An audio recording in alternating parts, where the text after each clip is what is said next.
Welcome. You have reached review time with Imperial, and today's review will be The Harder They Fall. Let's get into it. So right off the back, let's get the subscribe button going. Smash the subscribe button, smash that like button. Before we get into the review, I give you a second to do so. Let's go. So this is a real good movie that came out as a black western, and it was trailers that popped up probably a few months ago, and you wouldn't know what to think. An excellent cast, and it was a good storyline. Twist at the end, and enough to leave it going that it will be a part two as well. So let's go over the cast. Idris Elba, Rufus Buck, Zazie Beetz plays as Mary Fields, Regina King played as Trudy Smith,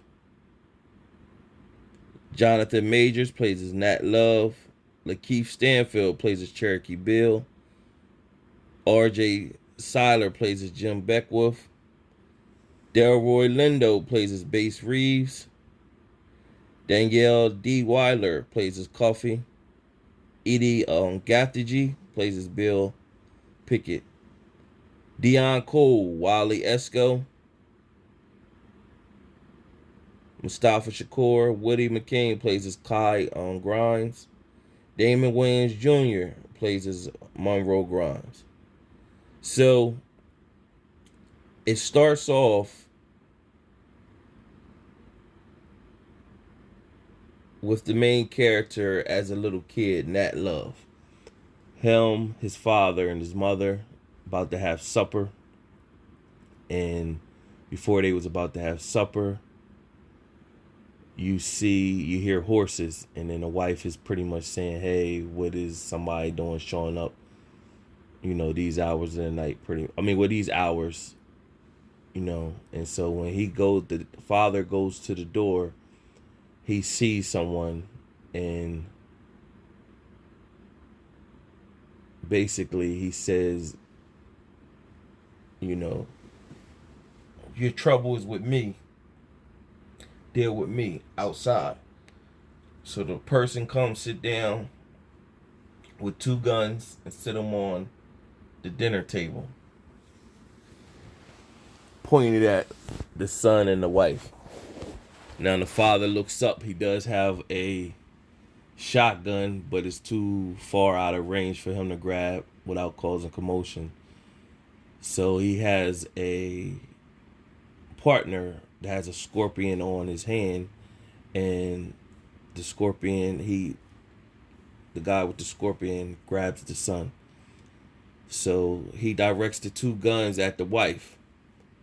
Bang bang, kills the wife. The husband runs over towards the wife. Now he aims the gun at the kid, so you think, but he shoots the husband. Meanwhile, with the kid, he takes out a shaver knife and cuts the kid on his forehead, and that's how it sets off the episode. Fast forward years later, he's adult. He runs into the man with the scorpion. That man is now in the church. He's no longer the same person. However, he didn't care because he want revenge. He kills the man with the scorpion that held him when he was about 10 years old. He told the preacher he could hand that man in and get him 5,000 for the church. That man was wanted.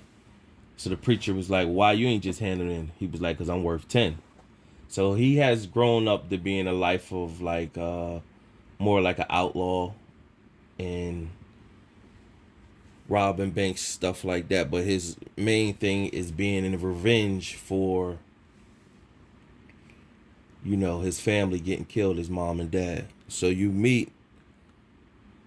there's a train that gets stopped by Regina King's character and Trudy Smith, and before the conductor could say anything slick, she blew his head off because he already called her the N word. And you also see Cherokee Bill as well. Now, before that, you meet the cast of the other guys. There was a robbery, and the Grimes gang was on their way. And you see Bill clip one of them from the mountains. And so then from there, you get a chance to meet Jim Beckwolf, and he's really like the comic relief character. He's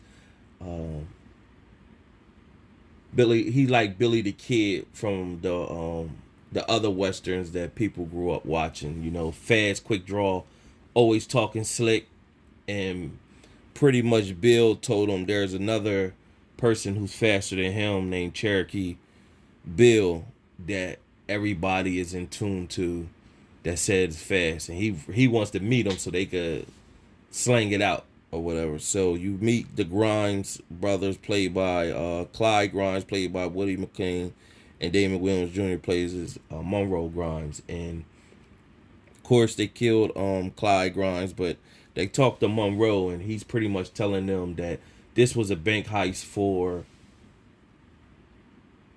Rufus Buck's gang, and their gang is ruthless. So they needed that money because there's a town in Redwood that they want to take over, and they need the money to take over the town. And this robbery was going to help them, and then they just robbed them, so there's going to be a problem.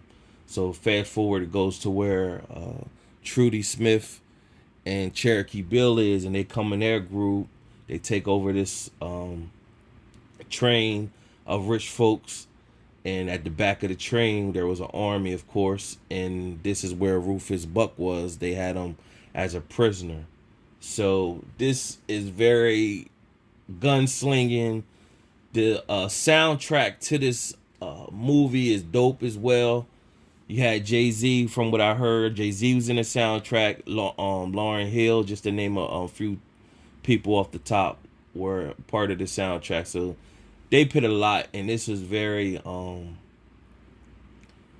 very well put together.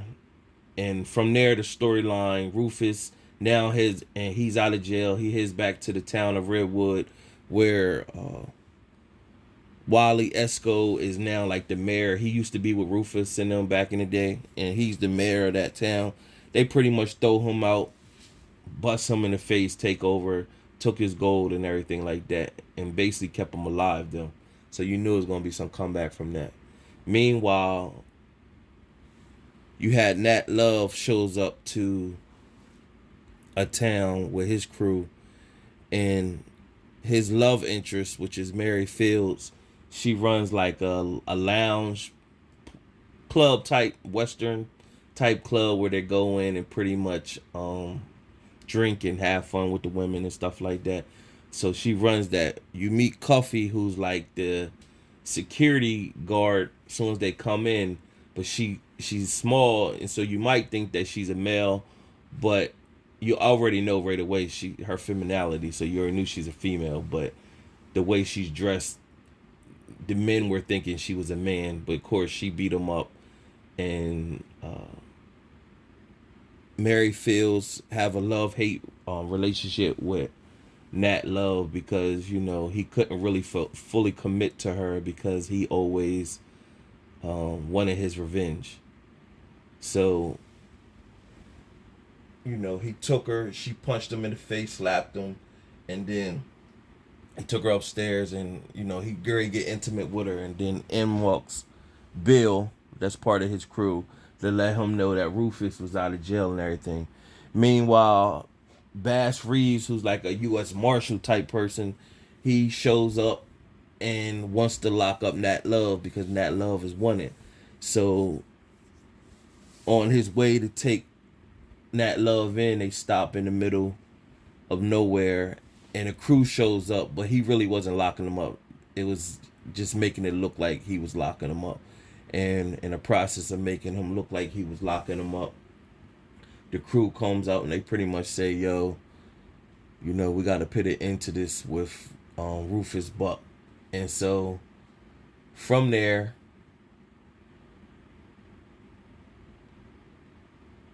Mary goes into town. Basically, her plan is to go into town, tell Rufus, hey, I want to, my lounges are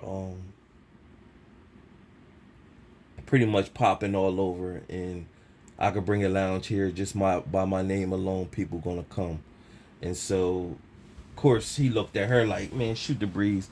So they kind of beat her up and then took her captive, and they was waiting for her to become captive. And Regina King's character Trudy pretty much told a story of her, where how she came up, and she had a sister, and the sister was getting picked on, and there was a bully in the town, and the bully threw a apple at her head, and she broke her arm. I mean, broke her leg or twisted her ankle or whatever. And when she twisted her ankle, that's the first time she heard her sister cry. So when they went home and the dad came home, the dad beat Trudy for not taking up for her sister. And so he went to go handle his business and go beat the girl that hit the sister in the head with a apple. So when he went to go beat the sister in the head, he seen the family was all struck and upset because the girl that hit her sister in the head with an apple was slain dead with her knife, where her throat slit. So Trudy had went and handled business. So by that time,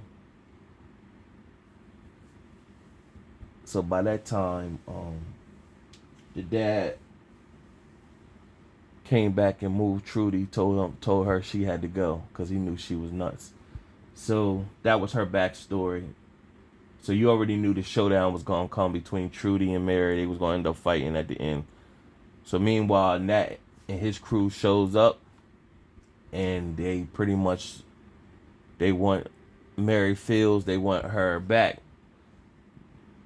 So not before they pretty much take Nat in, beat him up, but they wasn't killing him. They just beating him up, basically letting him know if he don't come back for what they want, they will do that same thing to Mary. So the plan was they needed a certain amount of money, and to get this money, they would have to go and rob a bank. So this is where they thought Cuffy might have been a man. This is where it shows that she's not, because she had to come out of her cowboy look and go into her woman look. So of course they go in town, rob the bank, knew they would be wanted. It'd be wanted for both of them after the fact. But of course Cuffy can disguise herself into people believing that she's a man. So this is the showdown that comes down. So of course you had Jim Beckwith, that was supposed to be like the Billy the Kid character. He always wanted to stand off against Cherokee Bill, and it comes down now to their showdown. When they showed up earlier, before they got the turn for Mary, he wanted to do it then, but they didn't want it to pop off. They like, you gonna get your time. Man, he shows up at the very end, still talking that showdown stuff, and Bass Reeves, the U.S. Marshal, he pretty much told him, man, you talk too much. You know what I mean? You got tricks and all that. You gonna get yourself killed. And sure enough, he was talking that stuff, and Lakeith Stanfield character Cherokee Bill shot him. He didn't get a chance to do that. He just shot him. And then he was saying, man, they always talking. Blew his head off, and he died. Then they just set it off. Everybody was shooting, and Bill was, he was the sharpshooter from the roof, Bill Pickett, and he pretty much was plucking people off. And then Cherokee Bill ended up in a saloon where they was having a shootout, and